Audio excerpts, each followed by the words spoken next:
Okay. Hello, my name is Mike and I live in Boulder, Colorado. And for 18 years we've enjoyed pop-up camping in our Starcraft 1701 camper. We bought this many years ago and have been spending many enjoyable weekends and other times just getting away into our national forest where we have so many lovely campgrounds. Again, in Colorado, we don't have the humidity and everything that you might have back east, so it simplifies things. So what I wanted to do was kind of add my 2 bits to the many excellent videos I've seen from people who've been doing pop-up camping. And so I've kind of would like to split it up in about 3 major videos. One, which will just be some general lessons learned and good tips that may be of use to you, especially if you're new to pop-up camping. And that will be looking at some of the items on the table here. We'll look at some lessons I've learned with respect to how to improve my ice chest performance and water containers. Then next for the video, we'll take a walk around the outside of the camper so you can see how I normally set it up when we're out camping. And then lastly, a look inside the camper. So to start off, what I've kind of put on the tables is an assortment of things which I think are really been very important for our success and enjoyment. Many of you already would know that a camping diary or log is really essential. And I really like this particular size one. I think I just got it at Target. It isn't organized in any sort of way, it's just lined. And what I've kind of done in the beginning is the first couple pages, I have all the specifics about the camper. The make, model, the size of the tires, let's see, the trailer size, the size of the 2 mattresses inside, the wheel size, the Dometic refrigerator specifics. Invariably, I'm needing to look this up at some point, so it's all right there. And then for the rest of it, you know, at each camping, I like to keep track of what was the mileage to get to that campsite, what were my thoughts of it, was that a good campsite?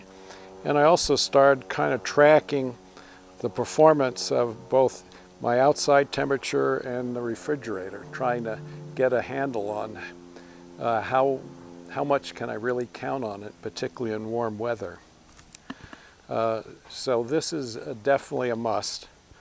Secondly, what's worked for me quite well is I made a kind of a camping checklist, both for the basic stuff I need to bring and then meal planning. And we all can fill out, it's all the normal stuff that I may want to bring. I can check off on it if I'm going to bring it with me this time. You can see kind of some colored lines. That just confirmed that I actually packed it. Simply because I checked it doesn't mean I remembered to pack it. For menu planning, it's kind of similar. Normally the lower right side I just leave blank. And once I've kind of filled out what I think will be my menu, then I can check off whatever the items are that I need to bring. Normally I can highlight what I need to buy first, and then finally the yellow or the orange thing just is the final check that I actually packed the stuff. This has been such a help anytime I go camping. I make one of these. Other thing we're going to talk about is normally when we bring food, you got the dry food that doesn't need at all refrigeration and then the stuff that does. I've found these type of Simple Truth bags now that we often use just to go to grocery, just perfect for it. Stays open. It handles, you know, all the stuff that I may pack and more, and it fits right in the trailer as I come inside the door. This you might normally not think of having a need, but this is called a sailor's sewing palm. And anyone who's at all had boats particularly sailboats, where you do canvas work, this is a lifesaver. It allows you to use very heavyweight needles and whipping twine, such I have here, to do any and all repairs on canvas. And when you look at any sort of the trailer, invariably there are going to be some times you're going to need to either make a repair or add something. And as we go through, I'll show you some other examples of where I've used this. Just moving on, some way of checking your battery voltage and ensuring how good it is. We have someone doing some work across the street is essential. Every time, well, few times that I've not kept track of my battery voltage when it's been stored, I've been quite surprised when the battery voltage went way down. You lose about 2% of your battery charge every month in any event if you're not doing anything with it. So a device kind of like this, which just gives you a percentage, or a voltmeter, to me is even better. Because if you have a voltmeter and stuff, you can actually, for me, with the AGM battery, the various voltage readings I can get from the battery gives me an idea of the charge. The last item I just want to highlight is a kind of connectors. These actually you'd find in your auto section of any hardware store. Two-pole, one's kind of protected. And I use this anytime I need to make another electrical connection inside the trailer for 12 volts, connecting up a light, some other charging facility, anything. So anyway, that's kind of it for now. Next thing I'd like to do is look at some of the ice chests. Thank you. Oh, hi, this is Mike again. And now I just wanted to highlight a few things related to ice chests. They obviously are critical with any sort of camping, certainly for bringing refrigerated stuff to the campsite until you can get any sort of refrigerator working. And there are three little things here that I want to highlight. This foam one I've had for years, and if you can ever find one where it says the Husky, this is really superb. It may not look great, but it's got the thickest foam thickness that I've found in any sort of these foam type refrigerators. All I've done over the years is just tried to add a little hinge to it and a little Velcro snap to help hold it down, and I still use it. The one other addition, which I've seen several people mention, is invariably once you pack the refrigerator, again using block ice as much as possible, put another layer of insulation on top where this foam material works perfect. And this, particularly as you take stuff out of it, it enables you to not have to be cooling a lot of the air above it. So I use this probably any time during the summer months when it's going to be quite hot. At other times, I'll use my smaller little one here. Looks kind of messy because during one of the videos I watched, they talked about injecting expandable foam in the lid to provide additional insulation. And I tried that, and it worked. But the foam also squeezed out all sorts of places and was a real mess to pick up. But again, similar, I made a little insert here that fits on top and just provides another layer of insulation before the lid. I also have a little rack here, which I'll mention what I use more in the future in a little bit. Now, the one thing I noticed, particularly when you're storing this inside your trailer, and if the trailer's warm, again, it does impact how long your ice will will survive.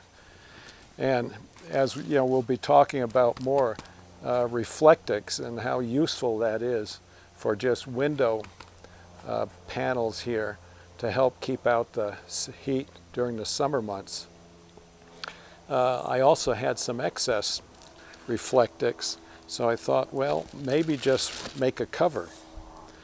So actually it's pretty easy. Anyone who's done any sewing, just a rectangular sheet for going around the edges. I use some of the silverized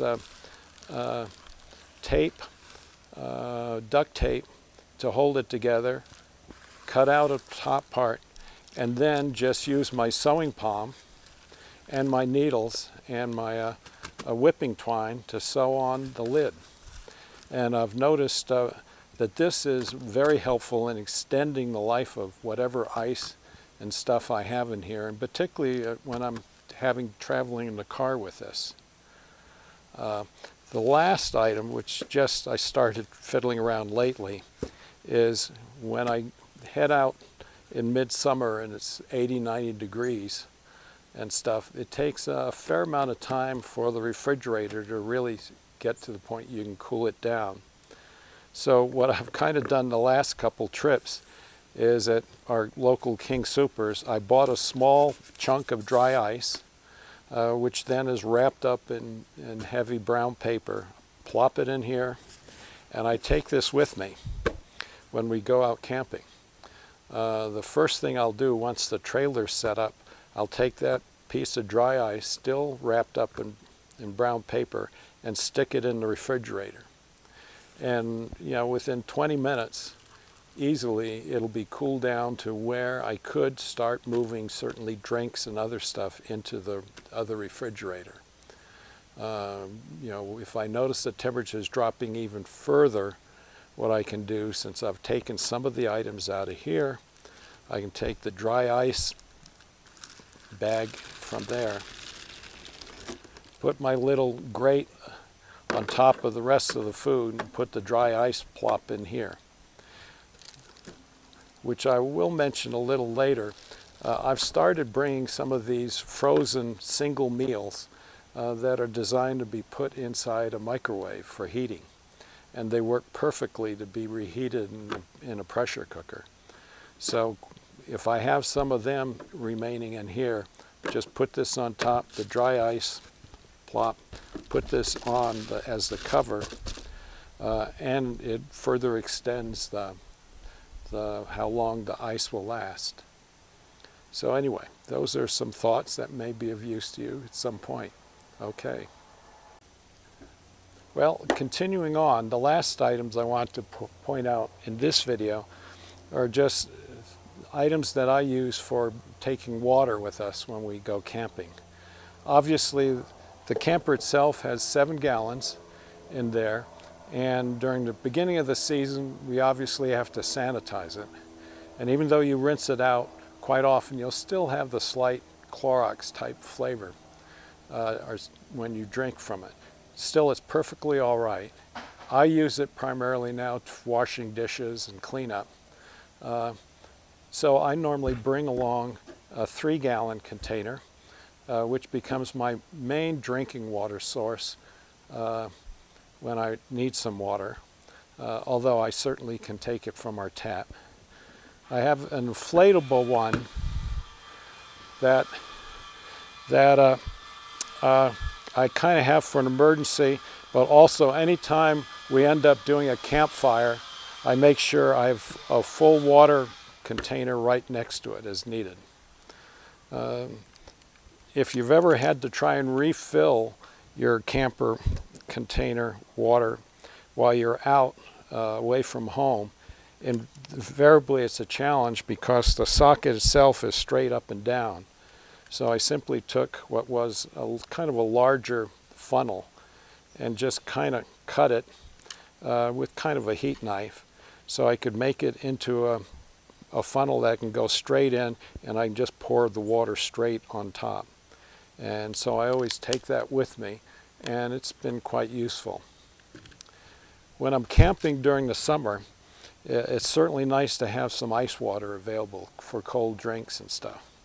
And I'd purchased a 3-gallon insulated, well, it's 2-gallon insulated container, which does quite well. And normally what I'll end up doing is, once I've finished packing the ice chests and everything, I'll put in one of my remaining blocks of ice in here and then just fill the rest of it with ice cubes. I may put in maybe 1 cup of water on top of that, but that's it. I then kind of have the lid on, and lo and behold, I decide to make a cover also of the Reflectix material I had, so I can put this right on top. This I can actually leave out on a picnic bench or seat. I'll normally try and put it out of the sun, but if I can't, this really does extremely well. And as the ice slowly melts, I easily get nice cold water. If I need to get some more water out of that, I'll just take some from that, pour it in, and in a minute or two I have nice cold ice water. During the summer months I use this all the time. Early into spring and winter or fall, not as much. So that's it for this. Hi, this is Mike again. And the last thing for our first video is I want to highlight what gets a lot of attention for us recently, and quite a few videos I've watched on YouTube about how to improve the performance of our Dometic absorption refrigerator. Unfortunately, it doesn't operate quite the same way as a regular refrigerator, so we're needing some ways to improve the ventilation. I do almost all of our camping in national forests, so I have no hookup to electricity. So looking at a couple recommendations people have had to improve the flow of air through here, this kind of reflects kind of the culmination of what I've done. What I wanted to do was make it, I have 2 fans in here, 12 volt, that when I can turn them on from inside the camper, it blows a steady stream of air through. If I leave the normal vent in place here, the air will come out, but it's not at all as effective in terms of the amount of air I can bring through. So what I want to do is come up with some way of opening it. So what you're seeing up this upper part is just a small piece of what's called hardwire cloth. You can get that at any hardware store. Just a small piece. And then the lower section in here is just a piece of plastic I had. So the idea was that the fans, which would be blowing the air out this way, this blocks air from kind of sneaking in below and coming behind. This other little piece of plastic I put up here just provides a little rain protection for this area while it's operating. Normally I'll just use this when I know the temperatures are going to be like 80 degrees and above. Let me just kind of undo this. It's very easy to mount once you've cut the pieces out. The screws here are just little adaptations I made to what's called a hanger bolt. It's got a machine screw threads up top and a wood screw thread in the bottom, where I just put on a little wing nut and kind of glued it in place, and a little piece of plastic tubing so I don't have to screw it in all the way. So just taking this off, it only takes about 2 minutes, well 3 or so, to put it in place. What you can kind of see inside there now is here are the 2 fans, little 12 volt, mounted, bolted onto just a hardwood piece of wood across here. I did after watching how this whole thing worked, added this thin sheet of thin aluminum foil in here to act again as kind of a baffle. This ensures that the air that's being sucked in up above, which goes through the little cooling coils, air is not going to be kind of sneaking in underneath here and coming out. So that just ensures that I get a total flow of air through here. And I have noticed it does make a pretty good difference, particularly on warm days. A lot of times, if it's lower 80s or even less than that, I might put this in place but not even bother with putting the fans on if I'm worried about electrical usage. Although, again, I've found it really quite good. If it's a day when you're going to get a lot of wind and breeze, then I'll just go ahead and leave the normal one in place. Simply because with it being that open, you can occasionally get a strong gust of wind that actually can get in here and actually blow out the flame in your little boiler.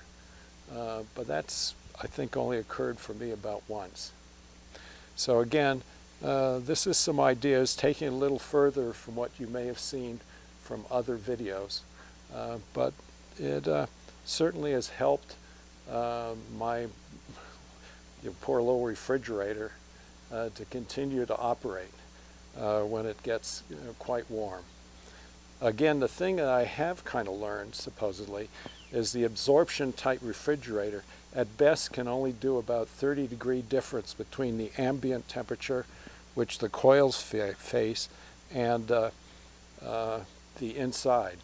So by being able to move air through quicker and more often, I think it does help. So that's it for this.